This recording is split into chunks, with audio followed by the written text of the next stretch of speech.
I secretly married a Muslim woman. Backstory: I, white, Christian, male, 30, married a wonderful, brown, Muslim, female, 30. I grew up in Nowhere, Oklahoma, in a town of about 400 people. I was a bull rider most of my life, grew up farming, hunting, etc. I drove loud lifted trucks and swam in the river. When I left school early, I joined a not-so-great racial group, Just Hear Me Out. Lived in a very patriotic conservative Christian town. I was your typical southern good ol' boy raising hell slinging mud and loved it. I left school at an early age, started working and partying like crazy. I moved to the big city as a teen, found some friends and had fun. One of my friends showed me a store that would sell me beer/tobacco that was owned by a Muslim family. One happened to be this cute girl, but obvious differences. I didn't have a lot of choice but to go there, but at least it was cheap. Over the next 2 years I somewhat got to know them, but not much more. Then I moved away for 2 years. I eventually visited to see my friends and went back to that store every day as still underage. This time something different happened. I noticed myself having happy conversations with them.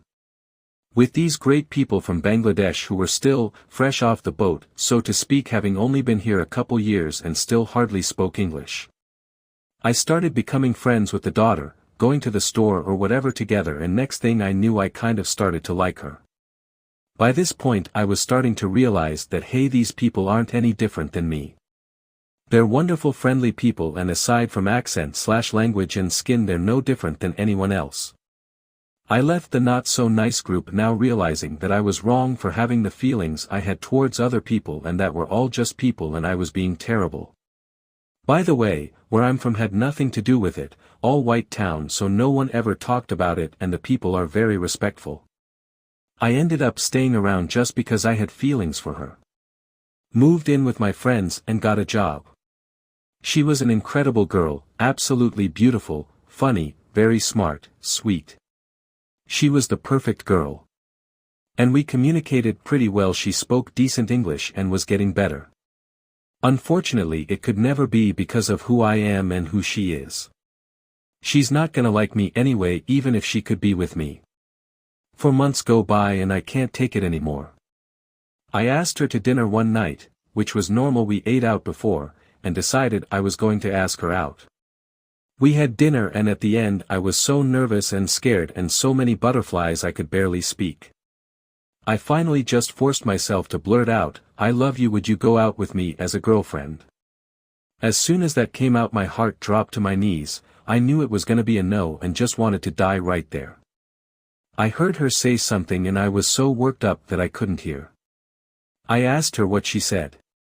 I looked up as she happily spoke out, "Yes," with the most beautiful smile and shine. I could not believe she said yes. How? She can't even be with me. We snuck around behind everyone dating and seeing each other every chance we got, even if it was for 2 seconds. We would even drive all the way across town or leave work to see each other for 5 minutes. We did it a lot. Nobody knew, but life was great. After half a month, to the day, I knew no matter what I wanted to be with her forever. That feeling that people say, you just know, is confirmed real. I knew that no matter where life took me I had to have her by my side. I just wanted to be with her every minute of my life. I worked as hard as I could, as fast as I could, and finally came up with the money to buy a ring, and I was gonna ask her to marry me. I nervously drove with her to our secret spot that afternoon and we sat by the water just talking. I worked up all the courage I had, turned to her and said, "Will you marry me?" After what felt like the space-time continuum froze for eternity, really 0.5 seconds, tears rolled out of her face as the most beautiful, wonderful, smart, gorgeous, kindest, loving woman I'd ever seen said yes. The feelings I felt were unlike anything I've ever experienced and could not begin to describe the feeling I had. This is happening. She's really mine, I'm gonna marry her. Fast forward after another half month of fun, and one day we seemingly simultaneously said, "Let's get married now." Still, no one knew of our relationship, so we called the courthouse in a town an hour away and booked the closest available date, which was the next week. On the day we snuck away from our day, got dressed, met up and went to the courthouse. Nobody knew about us, so we didn't have the 2 required witnesses. Luckily the kind people at the court offered to fill in. And that day we got married exactly 1 month, to the day and down to 5 hours, from the moment I asked her out. I was the happiest man ever. 2 weeks later, unfortunately, someone in her family who was her CPA noticed her different last name on an important form. She didn't say anything and later looked her up on the court record site and proceeded to call every Bangladeshi person in the state to tell them she married an American. She still lives with her whole family, and that night I got a call of her freaking out that her family knew. I went over to their house expecting the worst and got met with huge smiles and hugs. They were actually super excited about us. Hell yes. The next week we got a house together. Few months later she got pregnant and we started our life. Fast forward and eventually we went back to my hometown and met everybody there. Everybody greeted her with wide open arms. My dad, mom left 4 years old, was happy and kind. And even though it was heavily Christian and almost no one had ever seen a Muslim or even a different color person before, I was proud that my town didn't see race or religion or language and saw she was a great person and truly invited her/us into their homes. She gave birth to our wonderful, awesome, healthy son. And we officially started our own little family in life. Life was perfect. After 7 years of marriage, life and raising our awesome, incredibly smart, wonderful boy. After the years of sickness, I got very ill and bedridden for several years, ups and downs, and all the twists and turns life has thrown at us along the way. I'm still madly in love with her just as much as the day I asked her out. Ran off and got married after just a few months of even really talking, and it couldn't have been better. Technically we're not supposed to be. She can't marry a Christian. But we respect each other, our beliefs, and support each other no matter what. Religion never ever gets in the way, and we really don't even talk about it unless we're trying to learn something. We don't force either religion on our boy. He can be whatever he wishes and we'll support him. I'm not sure if as a Christian I can marry a Muslim, but I always tell people the same thing when they ask about it. God says no matter what, we have to respect each other. No matter who you are or your religion. To love one another no matter what and do all you can for others. That's all the permission I need. We have a wonderful life and family. We live in a wonderful place, have wonderful jobs, and I'm the happiest I've ever been and couldn't ask for more.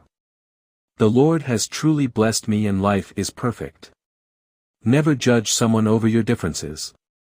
When you look deep, we're truly unique yet truly all the same. We're just people who want the same things in life. We all just want to be happy, to find love and be loved, to be safe and to be comfortable. I now study other cultures' medicinal history for a living to bring people safe, natural and effective medicine. It's incredible what you can learn about the world and its people when you open your mind. Let down your fears, your barriers, your prejudices, and open your eyes to the incredible world out there. People are an incredible thing. We're indescribable and full of greatness no matter what part of the ball you're on. You'll find the most incredible things and people in the most incredible places. And you'll find the most joy and humbleness. Ida for refusing to meet my dying mother. My mother abandoned us when me and my sisters were 10, 8, 8. She left a random morning, gave a pathetic letter about how she was never meant to be a mother and wife and how she wanted to find her true purpose in life. To say this wrecked my world would be an understatement. I dealt with a heavy depression and a lot of anxiety, mainly fearing that my dad would leave us too. It was really hard for me, but my dad made the best of it and we had help from our other family members. I've hated her since then and never want or see her again. I'm now 32, married and have 4 kids of my own. My dad has moved on and I love my stepmom a lot. I didn't think I'd see that woman again, but that would be a happy ending. Instead she reached out to my older sister, then my sister told me and my other sister and dad what she had said. It was a letter on how she was dying and wanted to see us again. If only once. She said she knew we were mad at her and she deserved it, but she really wanted us there one more time. My sisters caved and decided to go to her. I refused and said I won't give that woman peace. This has been the main issue between us now. They've met her again, and visit her weekly, and said she's desperate to have me there and met me and my kids. I'm fucking pissed. They told her about my kids. I told them to drop it. I won't meet her. They tried to use the whole, she's still our mom. I just replied she didn't see herself as that when she left. Now did she? They've been low contact with me now and our dad since he support my stance 100%. I don't think I'm wrong. I don't owe that woman a flying fuck. The only thing that's making doubt my decision is my stepmom. She says we can't let that woman get in between us and just says I could visit her just to get it over with. Ida. Thanks for watching. Don't forget to subscribe.